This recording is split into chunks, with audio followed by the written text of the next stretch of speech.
Hello, Rachel. Hello, Ryan. Welcome to TNT. TNT presents a Babylon 5 movie. How do you feel? Do you feel explosive?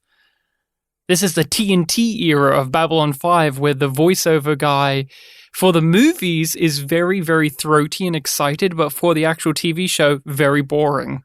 Okay. You know it and I know it. We have watched some of the promotional material for the TNT era of B5, and it is just a guy who's like, hello, Babylon 5 next time, and it's not as great as the It's not as energetic, no. It's no Babylon 5, but it isn't as good as Yum Yum either, the marvelous line of dialogue from Star Trek Discovery, which we name ourselves after.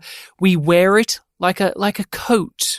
Which, did you know Oscar-winning actress Michelle Yeoh was in the Yum Yum scene? She plays Empress... I am familiar. She plays Empress Georgiou, or as one character accidentally called her because the actor slipped up and they kept it in, Empress Georgiou. She wore a coat, and apparently when that character left, there was an entire scene dedicated to character saying she wore an amazing coat one time. And it was like, what? If we name the podcast... You know that. You know that as a fact. Why are you using language like, did you know? Did you know? Would you like to know more? Apparently. It's like, you watched the show. You made me watch the show. But what does this have to do with Babylon 5? Great question. Well, we're a podcast that loves science fiction television, and we like to go over it, watch it, discuss it, and Babylon 5 is a series near and dear to our hearts, and we are rewatching it, so we are giving it a review and a revisit. And we have entered the era where, nearing the end of Babylon 5, we're in the final stretch of things. Well, when I say final stretch, we've got some movies, we've got another season, then some more movies, and the Lost Tales, and I guess the animated movie when it comes out. So actually, we've got a lot ahead of us. You've left something off. What did I leave? You want to do Crusade? Okay, Rachel said it. She wants to do Crusade. Didn't say it. Don't put words in my mouth. Don't put them in your mouth, but I will edit them in. No. Rachel, I've gone over the Yum Yum stuff. We are talking about which movie today. What one of the TNT Presents Babylon 5 movies are we going over? For those who don't read the description or the title of a podcast, what is it? In the beginning. Yeah, in the beginning of what? Like, in the beginning of the DVD description, it tells us what it's called. Get fucked. Oh, how are you, Rachel? You feeling good? Oh, I'm overjoyed.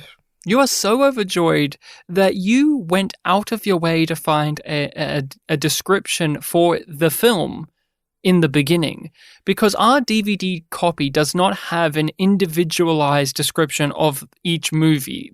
Ours is in a movie pack, so it just says, here are a bunch of the movies, which isn't as exciting. So what did you do? Did you go to the IMDb and you're going to read it off that, or what? No. That wouldn't suffice. That would be our last port of call. Our last best hope for peace. It can be a dangerous place, but it's our last best hope for peace. This is the story of the last of the Babylon stations. Instead, with the help of Google Lens and a VHS copy that's on eBay. Oh, someone took a photo of their VHS copy and you've deciphered what's on the back? Yes. All right. This is Rachel reading a photo that has now been Google Lensed through to give us the description. Let's see how perfect it all is. It could be Earth's finest hour, or its last. Before the huge United Nations-like space station called Babylon 5 existed, there was unrelenting war. No, not unrelenting. That's my least favorite type of war. It's the human versus aliens in the cataclysmic Earth Minbari War. The light that shaped the interstellar events and paved the way for construction of the Universal Salesport. Salesports? Thank you. And that's it. No. Oh, good. We're only halfway through. Sheridan, Bruce Boxleitner, Thank you. Delenn, Mira Falan, Franklin, Richard Beeks, and other familiar faces of the 23rd century are on hand in this feature-length never-before-revealed tale set primarily in the decade before the orbital station existed. They're coming up with a lot of names for Babylon 5. I gave the UN one a pass because that was in The Gathering, and it's never been referred to as the UN in space again, but the rest, okay, keep going. A complete misunderstanding. A total war. The first encounter between Earth and Minbari space crews results in mistakes that explode into widening waves of tragedy across the galaxy. It's surprising how something so small can lead to something so vast. Even more surprising is the discovery of a stunning truth that brings welcome, unexpected peace. Our last best hope? For peace, perhaps? I'm surprised it didn't end with another weird description of what Babylon 5 is. The big tin can in space. The big bicycle pump-looking thing right next to that planet. In the Beginning is a prequel film, of course. This is the tale about what happened during the Earth-Minbari War. We see a bunch of the characters we know, as well as some new faces, and how they played their parts in that war. We've seen bits of it, we've heard a lot about it, but here it is, 90 minutes or so of unadulterated, just in your face, down your throat, sci-fi action war. And I've always had a mixed relationship with In the Beginning because I liked what we got of the Earth-Minbari War within the series.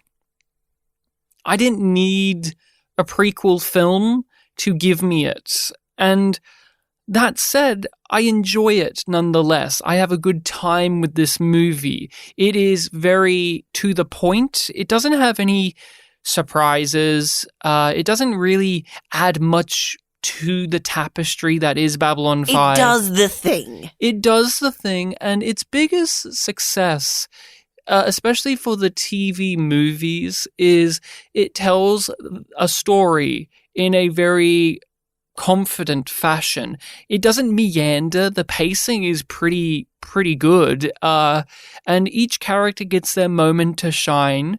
It's just very focused, and it captures the tone of dread that a war like this would bring. You really sense the impending doom for humanity, very much by the end, but throughout it. And so I like it overall. I don't love it, and I don't think it justifies its existence other than, well, it's on a new network, so the new network ordered some movies, and in my opinion, this is the best of the movies, so it evens out to being a fairly enjoyable watch for me overall. Even now, just having to sit down and watch it, I was just nodding along, going, yeah, that's pretty good. That doesn't work. That's a bit cheesy. That doesn't look too great. And then also having moments where my jaw just hit the floor from just how dramatically this is presented. It has some really striking sequences, but again, a mixed bag, but I like it overall. What about you? In the Beginning, you haven't watched all of the TV movies, but this is one of the ones you have seen. So what's been your feelings overall with it?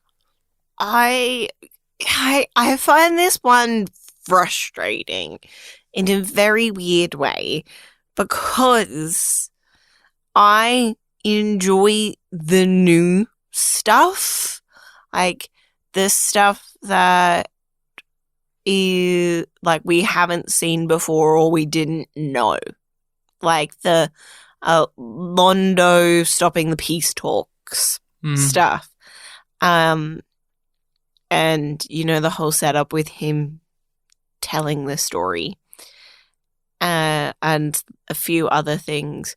But when it comes to stuff that like we've already seen, I am so bored by it.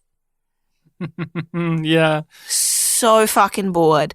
But it kind of weirdly sort of levels out, and it's like, you know what? It's okay for a TV movie. That's it. It's okay for a TV movie. This gets the benefit too, and I really want to hear your opinion about this because we've had to endure a couple of them now, but the TV movies that we are subjected to are pilots to shows, which are often plodding and drag their feet, and they cannot... Padding. Ugh. Not all of them. Babylon 5's one included, TNG, a lot of the Star Trek ones. They cannot have the ability to just be a good thing in themselves because they're having to be too preoccupied with setting everything up and getting all the characters and selling the show rather than selling a good episode of television. Or just being a good episode of television.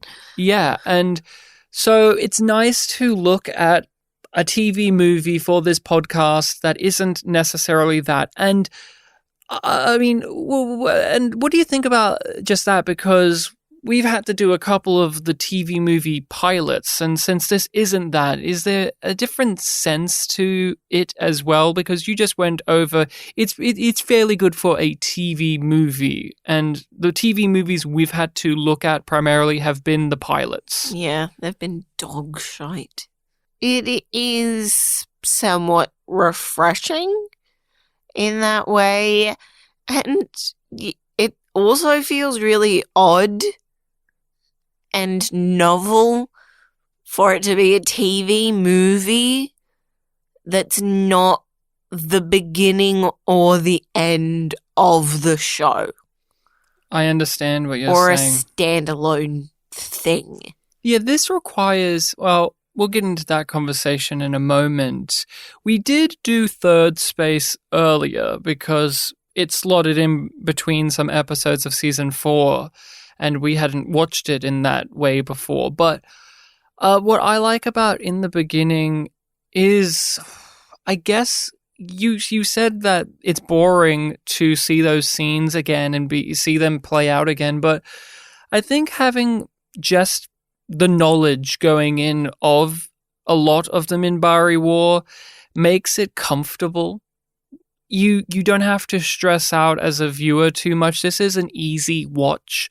And in the creation of it, I imagine it also has a sense of ease and purpose because... A lot of reused footage. But it's about how you work that in and give new context to it. While Third Space, it felt very much like a 45-minute episode stretched out to 90 minutes, while this is gathering 4 seasons worth of knowledge that we have and combining it into a feature film. And there's so much that's not even included in this. The Soul Hunters didn't even show up in this. That's just a minor example. And obviously, there are some things that can't be here. Sinclair is reused in footage, but obviously you can't have Sinclair be an actual character in this because of what was happening with Michael O'Hare in real life. But I like it in that way of, in the TV movie sense, it has a confidence to it because JMS is walking in with 4 years worth of story that we have consumed and now is adding in some new stuff and playing around with some new stuff in it without entirely ruining what we had before. This isn't, in my opinion, this isn't a prequel that makes you roll your eyes and go, why did you include that? that ruins what my understanding of events were before. Did you have any concern like that or any feelings of that? Because prequel films, prequel stories, that's always the gamble. Like the closest thing that I get to that is being frustrated by the regression of Jakar, because we're thrown back to season 1 Jakar, which I'm like, I miss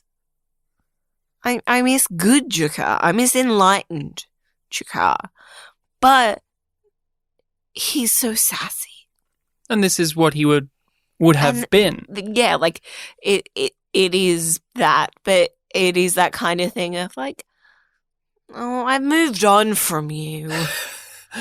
I thought you were going to say it was a little bit cute and odd that Sheridan, Franklin, and Jakar knew each other from the war, and it's never been mentioned, and that they were captured from the Minbari. They were captured by the Minbari in one of the most important missions of the war, arguably, and it's never been mentioned before. Never been mentioned. Doesn't need to be. Hey, question. Maybe I just missed a detail here. How did Sheridan get free of being a prisoner of the Minbari? Was that explained? They explain why they're letting Jakar go, but Franklin and Sheridan, the Minbari know who they are. They make that a point. Yeah, it's because Delenn says so. After he says that in Ducat's quarters is the future. Artlizahh, yeah. And that was enough to let him go. Okay. Yeah, she's like, I'll just fuck him off. There was another anachronistic thing. You've explained that, and I'll let it go, even though they make it a big rule that the Minbari outside of Sinclair didn't take prisoners and let them go. There's a few moments. But I had a good giggle. Like One that. thing I had a good giggle at, there was a CGI space battle montage, and we saw one of the Earth cruiser ships ram into a Minbari ship and completely destroy it. And it made me think, wait, wasn't the whole entire point that the Black Star was the only one of their big ships that Earth ever took down? But maybe it was like without dying? Is that what yeah. But that wasn't, I swear that's not been the rule. No, that wasn't quantified before. But enough of that nitpicking. I also know what you did to the Tralafi. The Black Star. We did exactly what you would have done to us. We just did it first. I know. It was necessary. I also know that many of my people will not forget. One of the debates had within the beginning that I often see is, should you start with this? No. Why not? Because it is this is going to sound stupid, but hopefully I can explain it better. But it is a prequel. It's not episode 0 like The Gathering is. It is a prequel. This makes sense for you to get this information after you've engaged with the majority of the show. Yes. Yeah. My rule of thumb always with these type of prequels is to watch it in the order it was originally released in. That's always how I go about it. But the obvious rule of thumb that you also have with a prequel like this, or Twin Peaks Fire Walk with Me, or even Better Call Saul to an extent, is it gives away important key details of the main show that it is coming from. This gives away what happened to Sinclair. This gives away Sheridan's whole mystique, and so much more. And what I found to be rather more frustrating in terms of that debate, because I see many people say, oh, people should start with In the Beginning. Mainly B5 fans that are diehard fans say that because this has a reputation of like being a badass, awesome, great movie, like probably the best movie. Hook. It's a great hook. And I think it's frustrating because it's so inside baseball. I was actually watching this last night and I looked at it saying to myself, you won't be able to get anything out of this scene or this scene, this scene or it this will scene. mean nothing to you. You will feel nothing. Like, I was watching it being like, I wouldn't give a shit if I didn't know Londo. Oh, of course. And it's like that's the whole framing device. oh, yes, that is needed. And the only character I think that gets, I would say, is a main character that a new person coming into the show from via this would get a proper attachment to, an understanding of, and an emotional connection is Delenn. Yeah. Delenn is very clearly explained, and her arc and journey in this is very well done. But I was watching Sheridan, and he flickers in and out of the story so much, and it relies on you already knowing him to give more weight to what he is doing and why this is very much important. Not just important because he wins the war, but important because of who he is, and ironic statements about what will happen in the future. And yeah, I don't know. I don't agree that this is a starting point for Babylon 5. I think when you're rewatching it, sure, if you want to start with in the beginning, fine, but not on the first watch. I can't imagine, like, if we made one of our friends who knows nothing about Babylon 5, made them sit down and watch this. What would they think of the Kosh scenes? What would they get out of that? Like, I know what to get out of that, but what would they get out of that? Oh, yeah, that's just like the top of the list of scenes that make no sense without context. And I just raised that because it's the most weird. Yeah. So, did you enjoy it overall on this watch? Not really. Like I said, I like the stuff that's fresh. But even now, like, this is the second or third time I've watched it. Even that stuff is starting to feel stale because it just feels oddly, like, obligatory of, we were asked to do this thing and I guess we're gonna do it here and we need some new stuff so that people who have watched all of the show have something new going on. I think it also says a lot that two of the things that I remembered aren't actually in the movie. They're trivia on the IMDb page about the movie.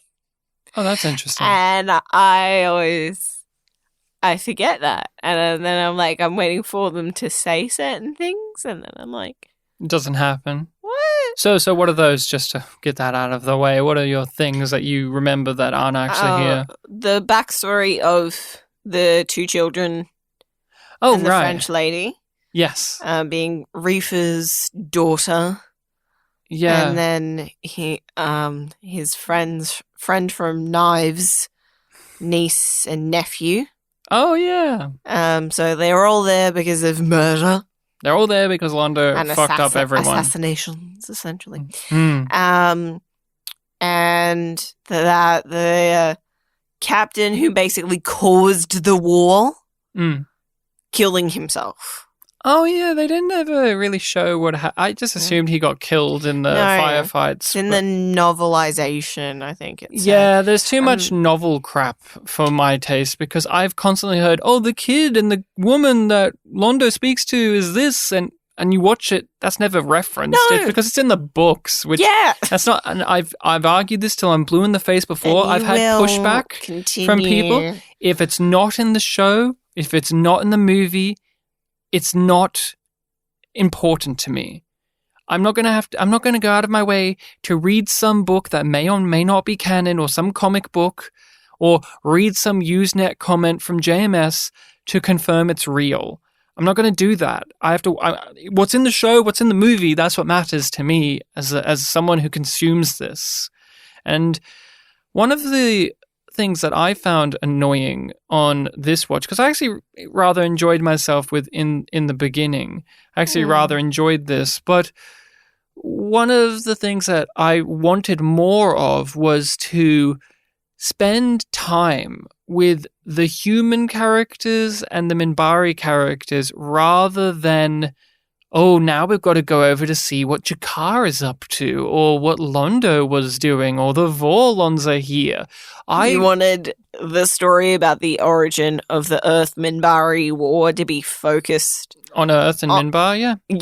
I liked the politicking and the warring side of it. Every time we cut over to the Minbari, I actually was really engaged by it. There was so much new material. There was these new characters or old characters who didn't get the chance to be anything in particular. And here they have ideologies, they have opinions, they differ with one another.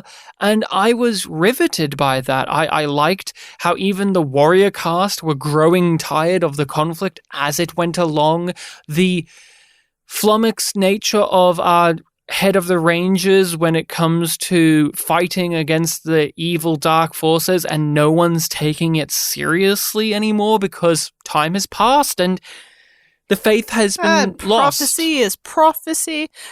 I don't think they directly reuse the line of prophecy will attend to itself, but that idea is definitely floated by the Grey Council. And when we were at Earth, I know that we ragged on Left Court as a character in Endgame, but I loved him in this movie. I thought he was a very good character in terms of both being a noble, smart Earth Force officer and a pig-headed, arrogant, self-absorbed... He's just too much of a fuckwit for me.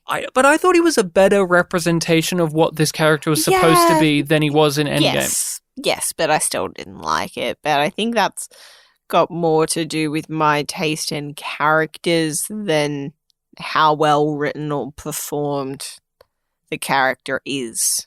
They gave the actor more to chew on as well, and I think he gave a better performance in this. But yeah, I was really just wanting to spend more time hanging out with how Earth was reacting to this and how the Minbari were reacting to this. Just a chess game between the leaders of this war. But then we'll just flash over to, hey, by the way, Ivonova's here too. Just for a scene. And she got a weird haircut? Because she's young. Because that's how you make her look young, by making her actually look a lot older. Yeah! I've never thought about how a tied back like plait is somehow making a person look younger. Because usually, like, when your hair is pulled back tight in a ponytail or a plait, it makes you feel older. Like, Claudia Christian, when she started the show, was like 27, 28 years old. And if you asked me when we started this without knowing it, how old Ivonova looked to me, I would have said like, 34. Because she's so militaristic and standoffish. But now with this bob haircut, I'm like, oh my lord, is Claudia Christian like 59 90s. years old? It was very 90s. I'll be fine. The military takes care of its own. Oh, good. And you'll back me up when I decide to sign up in a few months. Susan Ivanova, you can't... I'll be old enough by then. What were the things that worked for you? You didn't love this, but were there things that gelled? I like the framing device. I like spending time with old Londo and him being like, here, you can be emperor for 5 minutes, and giving him the crest. I like the placement of that within the context of what we've already seen, and that it's when Sheridan and Delenn are prisoners. Yes. On Centauri Prime. Yeah, the framing device is good. Londo's always a fun character, so to have him be telling this story, even though he is not in the story all that much, he has, 2 scenes in the flashbacks? He has two scenes, I'm pretty sure. Like the one, he's speaking to the same guy in both those scenes, like the human guy, and he's like, "Don't fuck this up." And then the next scene, "You fucked it up. I'm not helping you. Fuck you." Yeah, it's mainly those ones. I feel like there's another one, but he talks about things he did, and we see the ramifications. I will trust you over me when it comes to that. Sure. So what else? What else in the beginning was good? Dukat is great. No complaints about him. If anything, I still wanted more. Yeah, I forgot how little he was actually in this. And the lead up to his death was awkward because that's them reusing footage, and they didn't want to reuse too much footage from Atonement because obviously you don't want to cheat the audience that much. But the sad thing is they probably should have, because when he dies in this, it means zero emotionally. While in Atonement, I actually felt something when he died. While here, where this is the movie where his death sparks a holy war, the way that they've cut it and the way that they've had to mix it together, it's fairly glossed over. You just blink and go, oh, I guess he's gone. And even though I know from having viewed the show, same with you, I know that this is important. I know this means a lot. And I know that Delen's reaction... the weight of it isn't there. Yeah, it's been let out. The air in the balloon has been let out because of simple convenience. And yeah, Dukat, I mean, with the new stuff, with the new footage of Dukat, because they brought the actor back, it was great that they brought him back in, because why waste such a great performance when you can have him again? On that level, I can see JMS looking at him and saying, oh, I better write a whole movie so I can use this guy again. What were some of your favorite beats with Dukat? Because he does have quite a few scenes before he goes. I love the attitude that he has throughout all of it, but particularly the I didn't say anything, and I'm not saying anything. It's so, like, it's top tier Minbari being Minbari. I thought the scene where he decided that they will go to Zahadum was really well done. Agree. It gave you that cheeky side of the character that we did see in Atonement, but gave us even more of it, and you could see how much it humiliated the warrior guy, the warrior caste guy. Yeah. And he did the thing like Delen a moment ago you mentioned, where he trapped the guy within words, and now we must go and do this. We'll walk the walk, we don't just talk the talk. And when he's in that council room set in the chambers, something about Rainer Schoner as an actor, he just lights up in those scenes, because it's very much played as, oh, these are the scenes where I get to be a dominant guy. And he just really just sparkles and just has this grace when he's stalking around the room with the big staff, letting other people speak. He comes across like a teacher that you would have. He's directing it.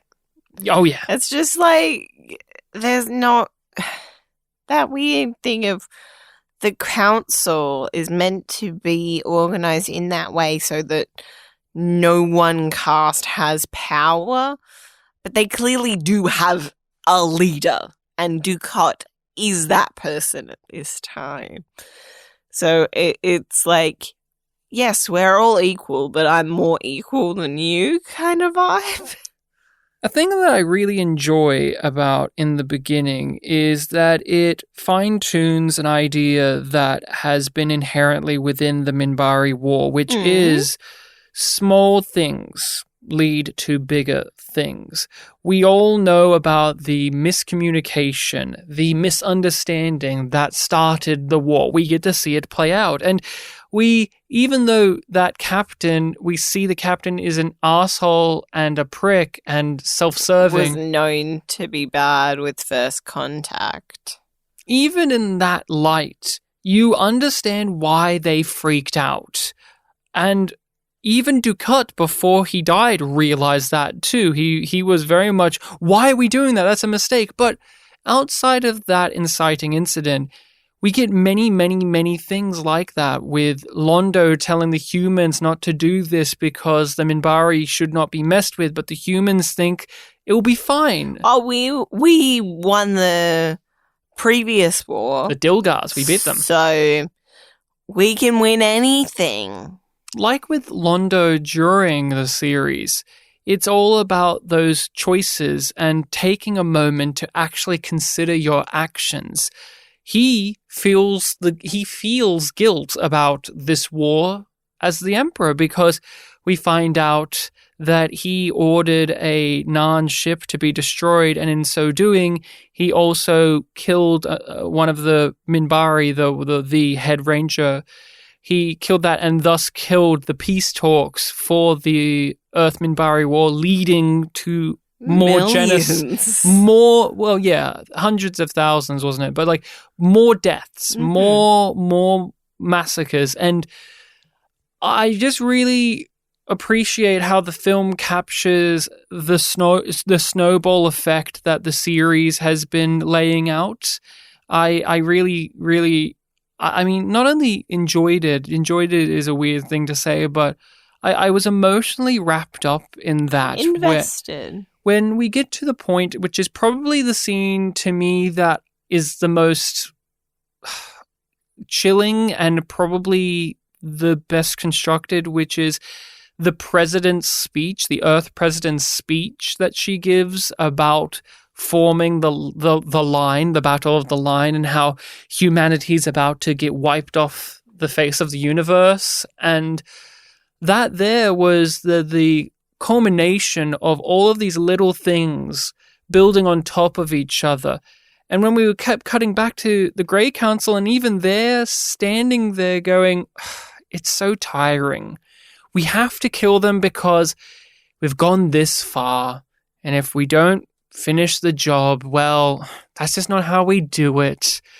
I mean, what are your thoughts on just that aspect of in the beginning? Yeah, it's just, I enjoy it as well, the snowball effect, and sort of the other aspect that you were explaining of doubling down on your mistakes, and how that's sort of not just a human flaw, that's just a everybody flaw. What pleasure can be found in beating an enemy that never had the slightest chance of defeating us?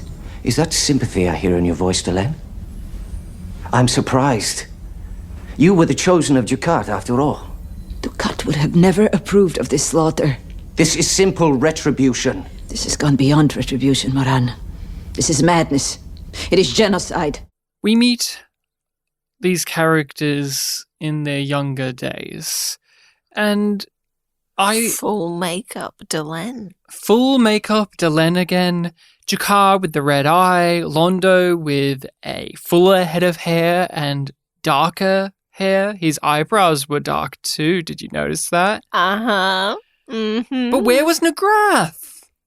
Where was a young Warren Keffer? I'm not hearing an answer. Where was Garibaldi wearing a wig? Fuck off. Do you think that's the reason why Garibaldi didn't show up at all in this? Because it would have been impossible to make Jerry Doyle look young without it being embarrassing? Because everyone else looks pretty good. Franklin looks the exact same, except for they just dyed his hair that original color he had when he first entered the show, because he's graying as the show goes on. Sheridan gets a really weird Ken doll-like haircut. Yep. Delenn's in the full makeup. We have Londo with the hair, Jakar with the eyes, and Ivanova with a bad haircut. But Overall, I thought they did a good job. Every single one of the people do a good job of playing a younger version of the characters we have known.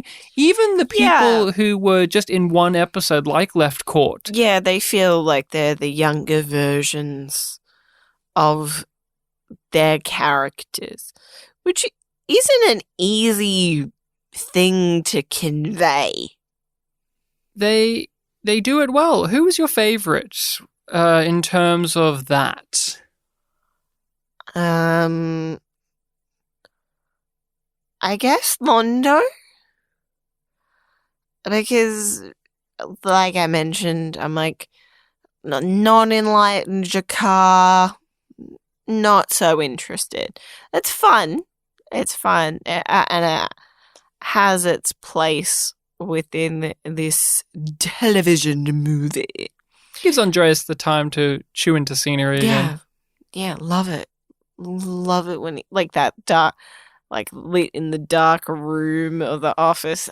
You might as well. You're doing shady shit. Let's lower those shades, baby. If only they would let him smoke. No. That would have been amazing. Him with a cigarette in his mouth like a that noir iconic character. Still. That has of him Andreas in the makeup. with the cigarette in his mouth. Yeah, that's good. Yeah, that is a great picture. But like in terms of like making him look and feel younger, it's like personality wise, I'm like, it's fun, but and looks wise, it's like, oh, he has both of his eyes, which, like... He had the same outfit he did in season 1. Yeah, it doesn't feel like it has as much oomph as the Londo stuff, because we get young Londo and really old Londo, so there's more of a contrast there. We got older Jakar in the opening, where he talked directly to camera in a very weird fashion. Yeah. And Delenn did too, where we got to see how much he's changed. You said I didn't really like that. You said young Londo was one of your favorite, of the younger versions. Could you go into a bit more detail of what really hit with that? Because he is only in it very briefly. Yeah, but he is so important, and his absence and his presence are almost equally important in the story, which I find really interesting and skillfully written in the way that it walks that tightrope, right? Yeah. I like how direct Londo is. He's right. Yeah, but he is asked a question, he answers the question directly. That is not the way that Londo operates now. He's too much of a politician almost at this point to answer any question directly. We've seen him fall from grace and have to pull himself up, and what that has made him has been very exciting, obviously, for the 4 seasons. I was always hesitant about Londo's inclusion here because I never got the sense, and I don't know if I'm the only that one, he had much to do with Earth before not even he that. joined this Babylon 5? Not even that. I never had the sense that he had this much power. I knew that in the past he had a glory days, but even then I never thought he was somebody who was the go-to guy for one of the major civilizations. I just never thought he was that level of an envoy of significance. It's like, I didn't... Yeah, I get what you mean, that gripe. I guess I sort of naturally glossed over it with the fact that they are asking his advice, but he has no control over the situation because they've really made up their minds about the situation.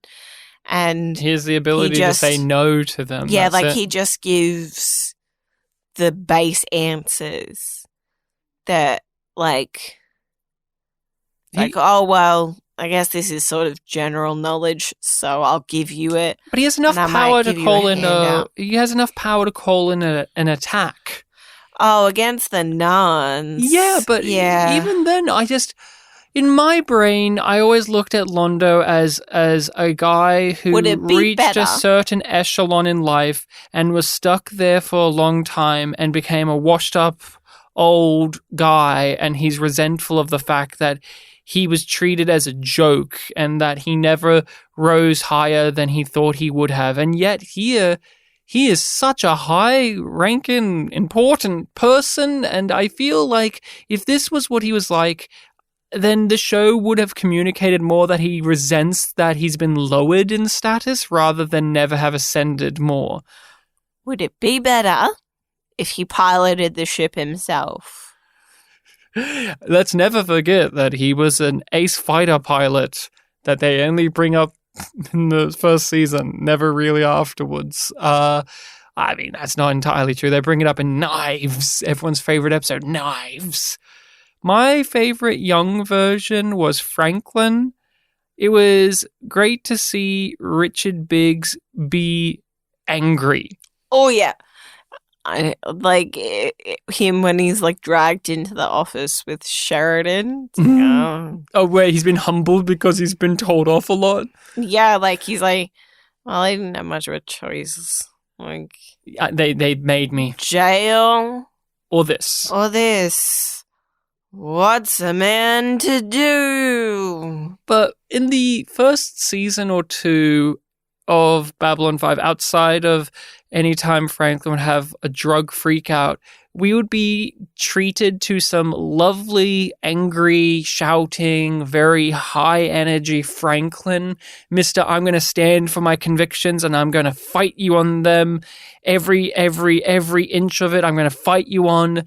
And we've obviously had to cool down from that since his walkabout, where he's grown and he's mellowed out. So to see him switch back into that again for the prequel, I just really liked. And to see the scene play out of them coming after him for having got this information about the Mbryo biology and refusing to hand it in, it was better than well, not just better, but it wasn't a letdown or boring to just see it play out because we've already heard about it. He's talked about it a bunch in the series, but they just executed it in a way where I found it lively. I didn't find myself looking at it going, yeah, I know this. I've been told about this. Felt fresh.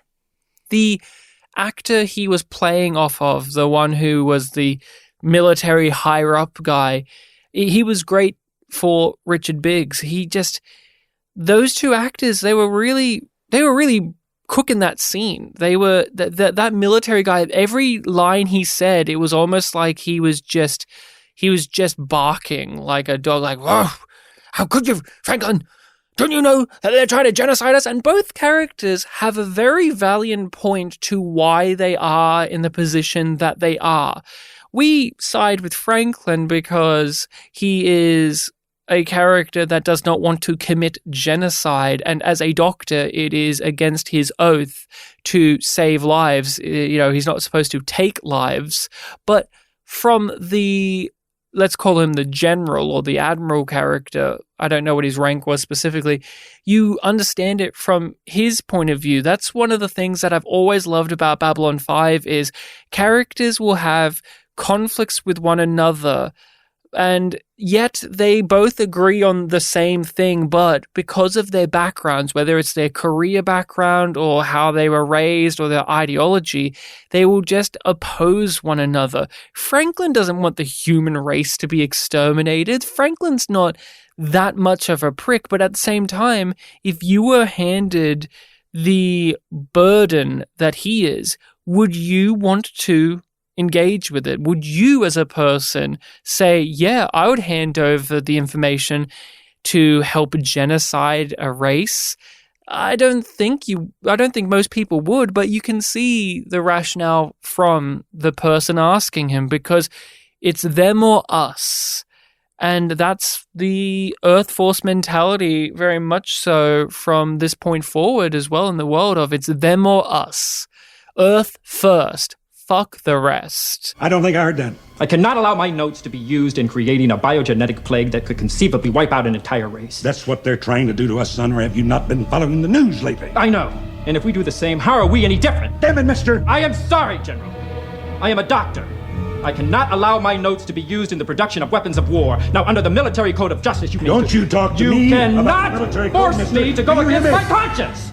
Sheridan was odd because we waited for so long for him to get some dirt, to get dirty, to get mucked, to get scruffed up. And he is pristine, squeaky clean in the beginning. He's a good boy. He's a good boy. He's right. He's a good boy. He does all the right things. And I don't give a shit. Well, I also don't like the haircut. Oh, yeah. Well, he's a military guy. He's got the buzz. I want to counter you. I think it's alleviated that he's a good little boy who gets it right and does all of the heroic things and is great. What counters it is, unlike in the later seasons of the series, he doesn't have the confidence. He doesn't have that cockiness to him, like when he's destroying shadow ships. Here, he's unsure of himself. That moment where he suggests the plan of how to kill the Black Star, I thought Bruce played it really well. There was trepidation, he was tripping over the words, and he even stated that there's no promise that we're going to live. I think that was the key to the difference of the Sheridan we know in the series and the Sheridan of this movie, which is, yes, he has that remarkable spark within him, but it hasn't been lit yet. But it is there.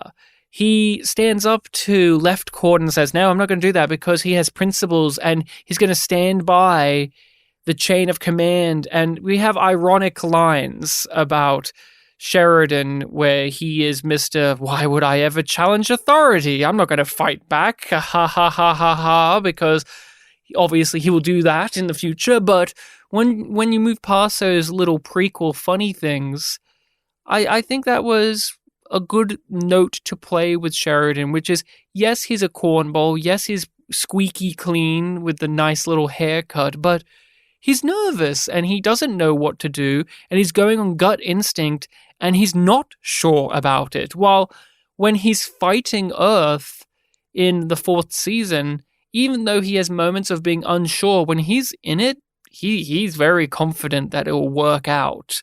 And if it doesn't, we'll sort it out later. Did you have that at all with the young version of Sheridan in this, or did that not really come for you? Now that you say that, I'm like, oh, yeah. Like, I was just kind of nodding along, being like, yep, that's all really valid.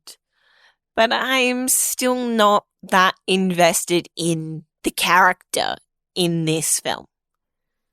Yeah, I don't know if he works. I don't know if he works well as a character as an individual character in this story, because we don't spend as much time with him as you would think. There is no main character in this film. They're all treated with equal weight. Well, when I say all, I mean Delenn, Sheridan, and G'Kar, Franklin, and in part Londo are treated with the same amount of weight because they all make important moves in the war itself. But I think that is an issue to this story that there is not necessarily a central person we're following through this. So the world weariness of the war is felt rather through the societies as a whole rather than an individual character. We're not seeing Sheridan go from that little squeaky clean guy who's Mr. Morals to, by the end of it, he's tired.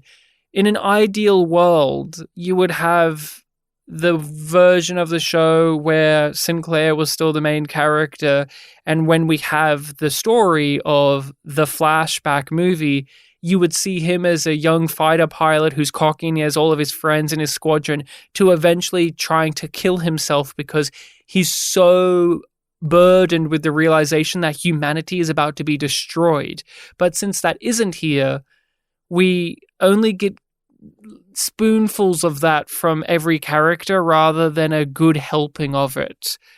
I said it to you before, but I think it all ties together because of that speech that the president gives. I think she and that specific performance from Trisha O'Neill, she's back. She was the mother in Believers, and she fucking nails it here. Yep. But I think that speech, if that wasn't there, I don't know if the movie would work.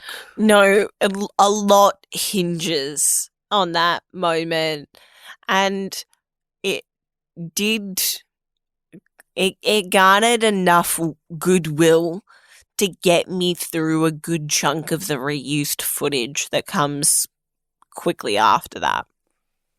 Trisha O'Neill we did for our Spotlight section, and we're going to do a different actor for the Spotlight in this one, but I just wanted to flag her up again because she was a great actress. Everything I've seen her in, she really, really did a good job. And it's those eyes, because in both Believers and this, she has these really piercing eyes that just go through the screen and just hit you. And she can play in this and in Star Trek in Yesterday's Enterprise, the captain or the president, the woman who's in power, and yet they know they're damned.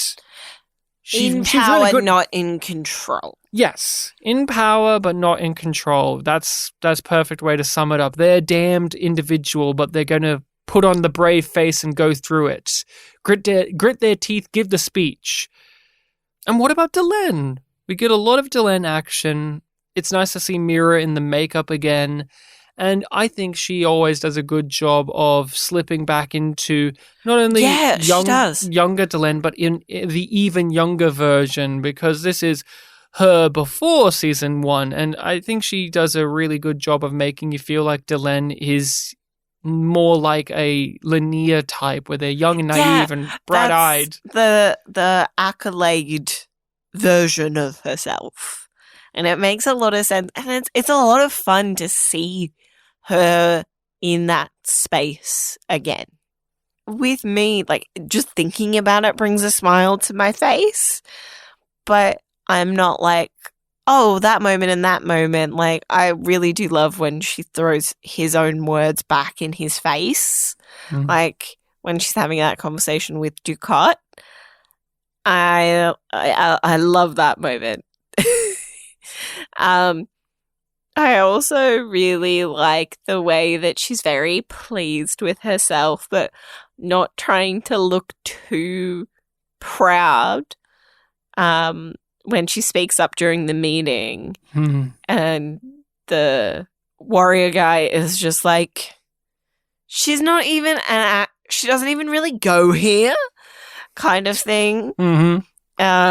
And then he's just like, I've never known her to speak when it isn't when it's not necessary. So shut the fuck up. Listen to her. And she's just like, yeah. Mbryo was really good at playing haunted, and we get to see Delenn enter that in the back half of the movie.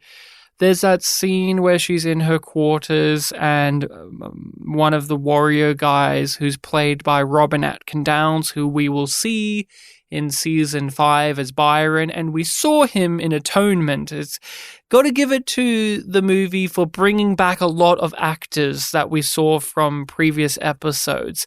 Always got to give it up for that, because as a nerd myself, I get a real joy out of seeing those performers line up from what we got in the series and from previous episodes and seasons. But when he came in and he is having an argument with Delenn and the ranger guy, who's played by Ivanova's rabbi, when they are getting into an argument and she dismisses him and she has to go into her I'm in charge mode, but then retreat back once he's gone away into this wounded deer-like state of mind that she's in. And that even the warriors, after a certain period of time, even that guy that she was just having an argument with and had to dismiss, even he gets tired by the end. And I thought that was okay, what do you think about how that is added? Because in the previous understanding of the Earth-Minbari War, it very much came across like, oh, maybe Delenn felt bad for the war happening because she was the one that gave the deciding vote. But I never really got the sense like the rest of the Grey Council, even the warriors, had this disillusionment about what they were doing. Yeah, it does feel like another one of those moments where they haven't ignored things, they've smudged the canon. I think it makes it better. The Grey Council feel more honest to me. They feel less of a faceless evil mass or uncaring mass, and now we're getting shades and dimensions to them. I think that's valuable, that it also highlights that they're a stagnant group and society because they are following tradition. We must do this to its bitter end. Londo, that's very much his attitude throughout the show of if I'm on the path, I must do it. And Babylon 5 has a very precarious relationship with destiny and fate. And with the Minbari, the destiny and fate that they've been on has been dictated by a time-traveling guy who knew the future and wrote it accordingly. Yeah. And this is them in that era. And I've always liked how Babylon 5 has written the line with if destiny is a thing, because I think most of the time it says it isn't. It's more like your choices, your actions, your decisions do this. You have a choice. You hiding behind destiny or fate is just you making a choice. Yeah. And that's the Grey Council. They're making a choice. Your previous choices determine what options you have now. So it's just like the path that you have chosen has gotten you to this point. It doesn't mean that you have to keep going on the same path. The humans' arrogance led them here. And the Minbari's arrogance just kept it going. And there had to be a breaking point. Delenn found one and she used it. And like with how we've gone over, she uses the letter of the law, the words of the others, and spins it around to her favor. Here she finds, we have a relationship with the humans and we're not supposed to kill ourselves, so we can't kill the humans. And even the warrior, Kaplan, even he looks at it with not only, yes, of course, you're right, we shouldn't, but with this gaze in his eyes and this inflection in his voice of, I'm glad we found a loophole out of this. Which I think makes the end of the Minbari War more satisfying to look at as a whole, because before it was just, we figured out that they have our souls, and so we just ended it right then and there, and everyone agreed, except for there were some people who were really upset about it, and it eventually led to the Civil War conflict that we see in Season 4. Report me if you wish, but I keep seeing more death than anyone should ever have to see. I will see no more. Delenn. If you wish to conduct the final destruction of Earth, I will not watch. Delenn, we were using the triluminary to probe the human. Come and see. I'll get the others. You should all come and see. What do you think about how this just embolds the mentality that Earth has in the series? Yeah. And it's also like, well, if this is what they're like, yeah, the rest of it makes more sense now. Like, it's nothing new, though, to me. It's just like, oh, okay, I got a little bit more context. I can see them screwing up in the same way that they continue to, so... But don't you feel that their mentality does have a further justification? Because they were about to get exterminated. They knew it. Everyone knew it. Oh, maybe we'll save a couple hundred lives, and we're just going to fight for the sake of those lives. And then suddenly, these aggressors who were going to not stop suddenly stopped with no explanation. Surrendered. Yeah. Surrendered and then just left. But and then turn around and say... I got that. Yeah, but I think the actual weight of it is... I know that I got that too, but seeing the battle and seeing the president's speech and seeing the brass react to it on both sides adds a little extra flavor. But that's a real thing that we keep coming back to within the beginning. It adds a little extra flavor, but it's not giving us a meal. No, it adds flavor like salt and pepper add flavor. All right, Rachel's a real big fan of In the Beginning. She loves it as salt and pepper. You can't have a steak without some salt and pepper. No, like it's basic. It's fundamental. It doesn't do anything new. It's not revolutionary. It's a staple. But it just is. It's not freshly cracked salt and pepper. It's like the pre-ground one that's like mixed together. You know what it is? It's the salt and pepper that's in the Subway shaker. Wow. Real high praise. Do you like this less than Third Space? Overall, I think I'm going to have to say yes, because I really love the Zach stuff in Third Space. I love the amount of Lita that we get. No Lita here. No Lita. No disappointment. No little Lita with a little haircut. That would have been fun. I don't know. You know what I didn't miss from Third Space? Technobabble. Oh, yeah. I didn't miss... You know what I didn't miss? 5-minute long exposition dump speech. There was none of that here. There was no time for it.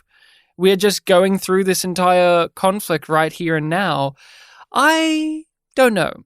I understand because there was some character stuff that I enjoyed in Third Space more, but it felt too much like an episode. While this, I can see it why it's a movie, but also this could have been a 2-parter episode. Hey, Delenn looks at her power rings and has a memory about how she got them from Dukat right before he died. Let's do our spotlight section, the part of the show where we go over an actor or actress that appeared in the given material that we're looking at today. We talk about their role in the show, their performance, and anything of interest, whether we've seen them in stuff before or if they have had a notable career or life. Today, we're talking about someone that has been in Babylon 5 a fair amount and will be in it more. Someone that I know very well, and I've been waiting for the right episode to have him as the spotlight actor, but every time we've had him in another episode, there's always been another guest star that will only be in that specific one. Well, I know Robin Sachs will be back in B5, so we'll come back to him, but today is the day. He Robin waits Sachs. no longer.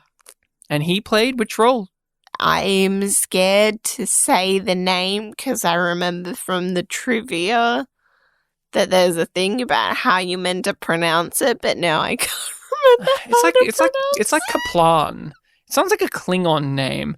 It also, I don't know if it's a reference to Copeland, one of the producers of Babylon 5, but he is the warrior caste leader that we see a lot of. Him and Robin Atkin Downes. Both Robins play warrior caste guys. The one that Duke Hutt embarrasses with Delenn in the scene that we... Yes, that's Robin Sachs. Yeah. And he was the one that Delenn talked to at the end of the war, and he was the one that had the famous exchange about how, well, Delenn, if you want one, you better pick a target because we're running out of options. We've seen him in other episodes. We've seen him as this character before. Yeah. And Robin Sachs is one of those character actors. He was always great at doing those roles. He would play an alien. He would play a human. He was a voice actor, obviously, with a voice like that. But every time he shows up in B5, I have a smile on my face because you can always recognize it's him because he has that very mannered voice and he had a very angular face. But he plays each one of them with dignity and grace. We've seen him be this character. We've seen him be the Narn Captain Nakal. And he'll get more to do in Season 5.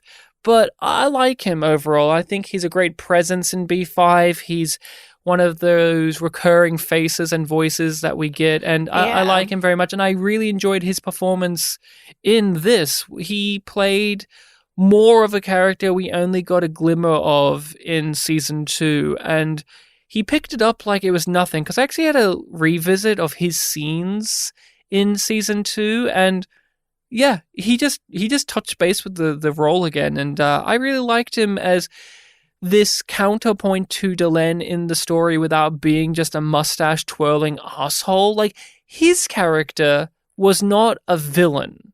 He was just someone with a different set of ideals and a different vision for the Minbari, but not one where he's a prick. I didn't think he was an evil man in this. I thought... No. That isn't what they're going for. And I appreciate that they are going for something a little bit more nuanced with the sort of fleshing out of this character. And it is interesting that you do see him multiple times, but he's not as striking as Dukat or Naroon. No, he had the tricky thing in Season 2 of coming in, and his character had a different name there because he was using, I imagine, an alias because he was a Great Council member pretending to be, what was it, like a Minister of Trade or Travel or some bullshit? Yeah. He was Mr. I'm just an innocent little guy, and Sheridan knew immediately he must be Great Council because he was just too shifty. But he is good, and I think one of the best moments he gets here is when they're conferring after having scanned Sinclair.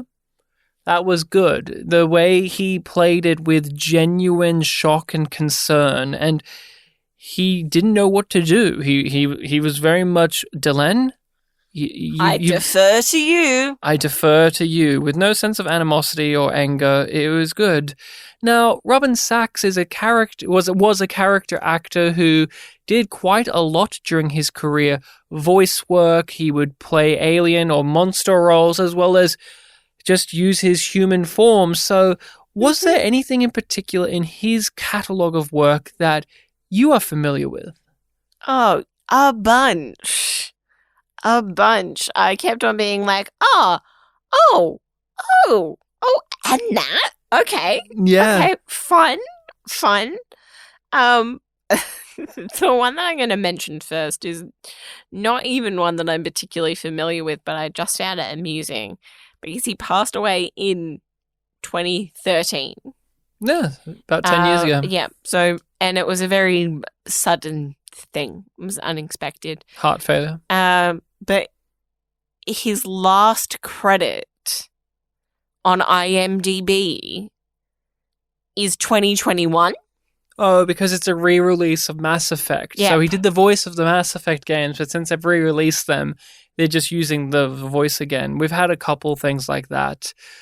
I was not shocked to see how many things I knew him from, because as someone growing up with science fiction and fantasy TV, he was just not only a voice you would recognize, but you see that name, Robin Sachs, and you just say, Robin Sachs. There's just some of these television character actors, you just, when their name pops up in the credits, you sit back and go, well, it's going to be a good episode because that person's in it. And Robin Sachs was very reliable in that fashion. One of my favorite episodes of Voyager he's in. He's in The Void, which is an episode of Voyager where, like with the best episodes of Voyager, it could have been the plot of an entire season. Yes. Which is Voyager is trapped in this void, little pocket void of space with all of these other ships, and Janeway has to get all of them to work together to try and get out, but everyone's so jaded and self-centered and self-serving, and it is almost like what if we did Enterprise in a single episode of like, how do you form a federation? It's just Janeway trying to form her own mini federation in there. And yeah, he's in that episode. That's a great episode of Voyager. One of my absolute favorites. And I remember him in there, and he's in the makeup and he's being all prickish. And yep. One of the most important roles of his career has to be Galaxy Quest. He plays, and I say that with no sense of irony. He's the bad guy. He's the evil alien that they have to contend with. General Saris? Yeah. Saris? Yeah, and he is great in that movie. That's a fun villain. One of the best sci-fi comedies. I'm just going to say one of the best comedy movies ever. We did Galaxy Quest on our Patreon. Love Galaxy Quest. And love it. He's great in that because he's the straight man character in the story. He's the actual proper villain sci-fi character. He's the evil. He's Krug, basically, from Star Trek 3, but he's in the middle of a silly little comedy story, but he's still playing it serious and is a genuine threat. Yeah. But since he's playing it seriously, it makes it funnier. Yep. And he was great in that movie. I mean, anyone that was in Galaxy Quest, that's a tick in my book. That's your career actually means something, because Galaxy Quest is just too fun. It's a movie that just gets more fun the more you watch it. Put me back on with it. Well, I'm trying to tell you, you are back. Perhaps I'm not as stupid as I am ugly, Commander. Gave you the kill gesture. Yeah, no, you gave me the word dead signal. I was agreeing with you, like I know where the hold button is. I also know him obviously from Castle. An episode of Castle? Yeah. He was a fun, I think it was an auctioneer or something like that. But he was just in the episode, and as soon as I saw it, I was like, oh, his voice. Of course. His voice, of course. The other one that I noted down specifically was he was in Baywatch Nights. I know. I watch a YouTube channel that does breakdowns of Baywatch episodes and Baywatch Nights, and they had a whole section dedicated to the fact that Robin Sachs is here, and he's very reminiscent of his character in Buffy because he's dealing with dark magic.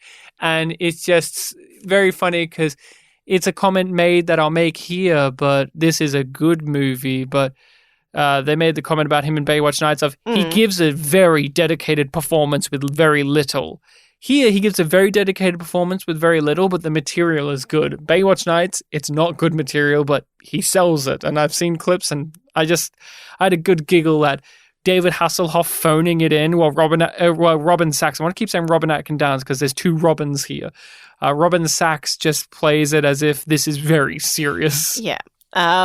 And another one that I noted down was he was in the original Upstairs, Downstairs. Oh. Because he did do some British TV before he went to the US. Over. That's the thing that I noted was he started his career doing a lot of British television and film, and mainly a lot of filmed versions of British plays. But then he moved over to America and had most of his career there doing voice work, several video games, obviously a lot of sci-fi stuff. But then at the tail end of his career, he did some more stuff in the UK again. He did Torchwood. He was in Torchwood as just an English professor. His character didn't even have a name. And I'm not a big Torchwood fan, so I cannot recall him in that episode. But the fact that he has a character name that isn't even a character's name, it's just an occupation, made me sigh going, classic Torchwood. Get these brilliant character actors and do fucking nothing with them. Torchwood annoyed me like that very much. They would bring in people that are great and make them do fucking jack squat. Yep. It's like the opposite of when Russell T Davies was in charge of Doctor Who, where he'd bring in people and they have really good stuff for them, and then when he was in Torchwood era, it's like, I'm not going to do that. I also found this interesting. So he attended the Royal Academy of Dramatic Art. He graduated in 1971, and just a year later, in 1972, was when he got his first IMDb official credit that's listed, because he was in Vampire Circus. I saw some of the stills for Vampire Circus. It looks very silly. Okay. Now, do you want to talk a little bit more about his early career or get into the Buffy stuff? I'm going to counter. I'm going to get into B5 connections. So he did Murder, She Wrote. He did Jake and the Fat Man. These were all in the time. I have an additional fact about that. Well, go ahead. So it is noted that he moved to LA to do Jake and the Fat Man after being cast in Jake and the Fat Man. Because I think he was over in New York. So I just want to note he was in those shows, but not in the era that JMS was doing it. But we know the casting people still grab from that pool. And this is an interesting one. He's just a voice, it doesn't specify, in GoldenEye Rogue Agent, which is a James Bond game. A famous video game. No, this isn't as not famous to me, but what is good to know is who plays James Bond. Rachel, do you know? Who in Babylon 5 is the voice of James Bond in this game? The other Robin? No. A more main character who obviously can be the voice of who can be the voice of James Bond. What's James Bond known for being? What kind of icon? Where's he from? Where's James Bond from? He's British. It's like a British icon, right? Who's the one British cast member who was a main cast member in Babylon 5? I'm fucking blanking, sorry. Jason Carter, a.k.a. Marcus. Marcus was the voice of James Bond in this game that Robin Sachs is in. And I just thought that was... Yeah, you should be embarrassed for getting Marcus. I know he's been dead for a second, but come on. No, but like... They got him frozen. No, I stupidly forgot that he's actually British. Like, I blanked on that. How could you forget he's actually British? Yeah. Like, of course I know that he's British. Like, he has the British accent in this. But, like, it just didn't click. And I'm sorry, younglings. I've failed you. Rachel's been, she's been working hard, so her brain's not working at the best capacity. She forgets that British people exist. And he did a lot of video games, Mass Effect, Star Wars, The Knights of the Old Republic, and he was in the Dragon Age games, which is another thing to note. So with you, let's crack into Buffy. I think everyone knows that he's in Buffy. Yeah. He's in only 4 episodes of Buffy. Yes. Once friend, now nemesis. If you asked me what I knew of him in Buffy, because I've seen Buffy, but I'm not an expert. I don't watch it. Like, I haven't watched it since my childhood. And what other people have said, I always assumed that, he was Giles's friend. And then, he was also like a fellow watcher. Like, that's what Giles is. He's a watcher. Is that correct? That's a thing? Yes. And I thought he was Giles's boss. And then I read more about Ethan Rayne, and that's not really what he is. He's just a childhood friend of Giles, who's just an evil warlock guy who's using dark magic to fuck up some demon that they unlocked in their childhood. Totally misremembered that. But here's the thing. Ethan Rayne is a character that's only in 4 episodes of Buffy, yet I know the name of the character. Like, I even know. Somebody who's like, I have very fleeting knowledge.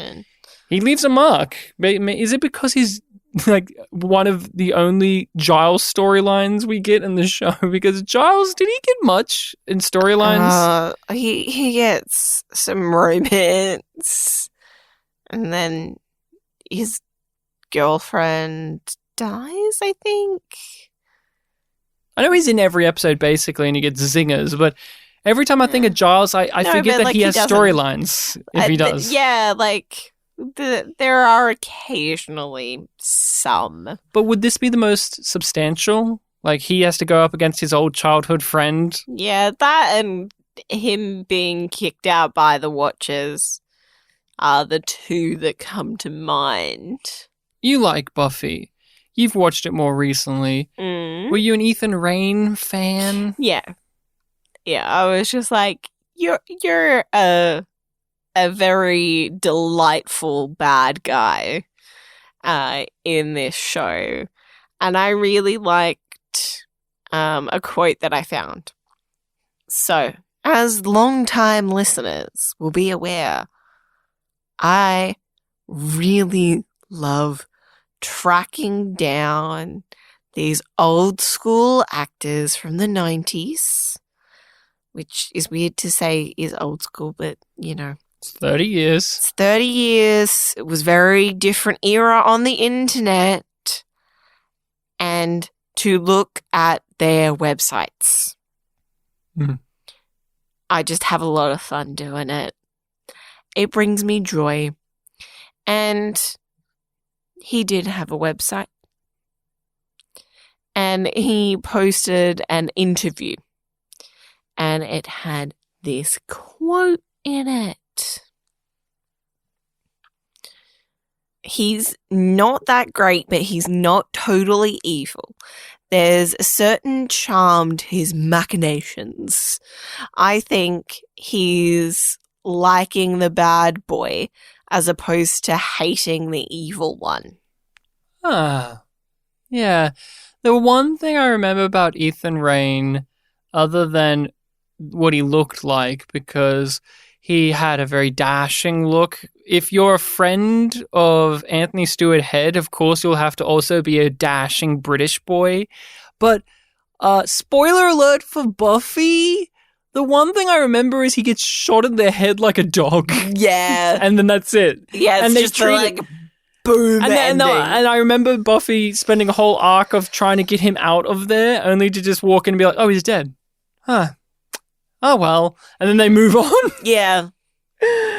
Robin Sachs did sadly pass away in 2013, and I remembered that breaking as news because if you're a fan of cult television shows or just your sci-fi shows, that was circulating around, and it was a real upset at the time because he was always there and he did the conventions, he did the circuits, and I know some people who had met him and said like he was very nice, and I know some other people, like one of the other Babylon 5 podcasts, I'm pretty sure have talked about how they would try and engage with Robin Sachs about his time on B5, but he seemed very like cagey about it. And I don't know what that means, but that's just me going off of a memory of another podcast, so don't take that as a fact. But I've never seen anyone reference him doing a B5 convention or talking about his time on this series, yet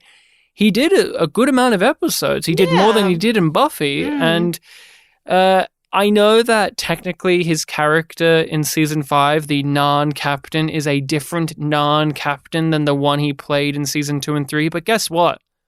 I'm ignoring that, by the way, because there's no fucking reason it's a different character. It subtracts that it's a different character. It would have actually been better if we saw that character. I've said my piece. I don't agree with it, but it is what it is. But Robin Sachs greatly missed in the world of acting. When we lose these guys, there's something that just you can't replace very well. And we have been seeing a lot more Canadian TV character actors because a lot of shows nowadays are filmed up in Vancouver, and it's been great to see that. But I don't know, do you feel like there was a period of time, I want to say like in the early 2010s, there was just a period of time where it felt like we didn't have like a great stable of these type of performers? No, it was like almost overexposure of Stephen Root.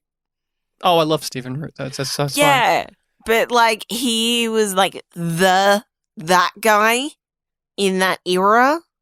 Yeah, I looked at it as especially in 2010s, it came across to me more that it was the character actors now were stars of yesteryear. So like Laurie Petty, Kate Mulgrew, I could list a few others, but people who were once bigger and now they are just in this. The vintage. We did Boardwalk Empire on our Patreon, and we talked about like it's interesting that Steve Buscemi, who's the ultimate that guy character actor, was the lead of that show, and everyone around him were all that guy character actors as well. Yeah. And some of them were well known and now they're here, and then some of them were on the up and coming. Tell me how to stop the spell. Say pretty, please. On our scale of Yum being bad and Yum Yum being good, what would you rate this salt and pepper film? Yum. I disagree with you.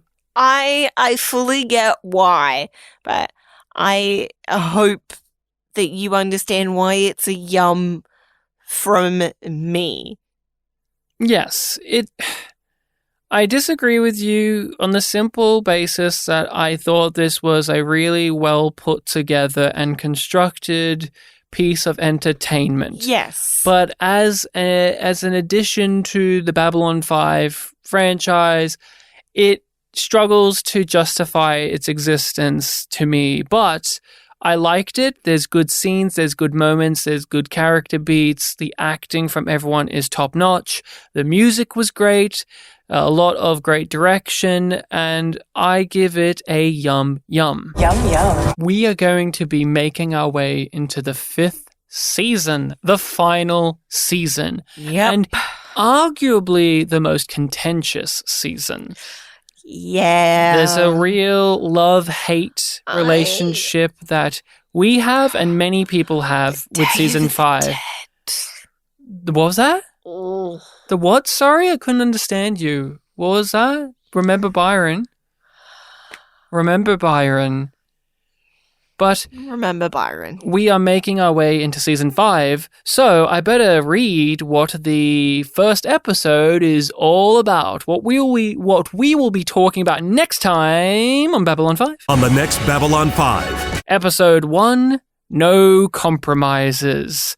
And the DVD description has that TNT level epic corniness right out from the gate. I don't know. It's nice to see JMS adapting. I don't know if he had a gun to his head when he was writing these. Whoever wrote these descriptions, I've read just a couple of them just to look over, but here we go. Meet Elizabeth Lockley, the station's new commander. An uninvited guest surfaces at Sheridan's inauguration, a hovering fighter craft pilot who has his weaponry locked and loaded.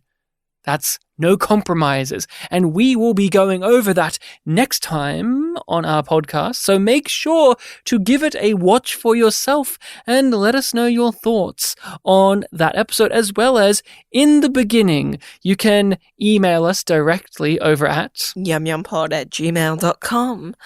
You can follow us on your social media of choice under YumYumPod or YumYumPodcast.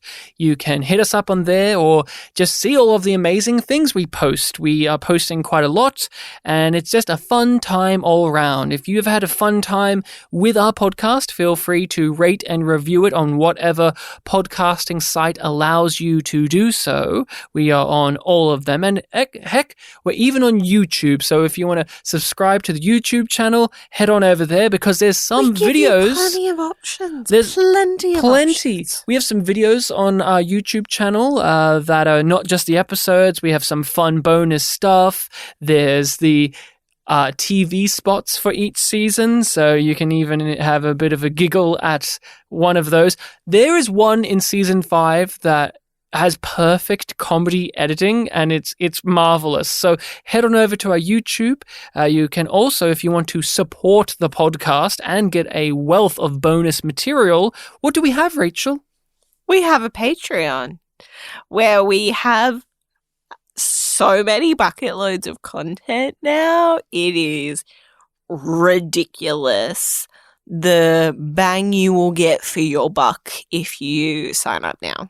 And we have a group Discord where you can just chat with us and your fellow Yumlings. But we better be heading off now, because G'Kar was young, horny, and mischievous in this movie, and he was about to bang his chest and say good eating to you, but those crafty guys on Earth wouldn't let him. Oh, one thing we didn't discuss, and it was a big laugh moment from me, was G'Kar being very cocky about how the weapons would work, and they're Centauri weapons, so it looked like it's on them, and they won't be able to figure out it was the Nards, and even if they do, what's going to happen? We've been slaves before, we can endure it again. Cut to Delenn.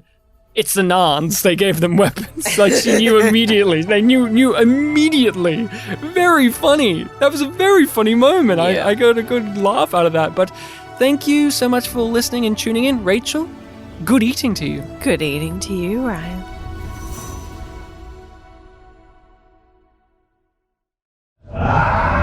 Mr. Cannonball,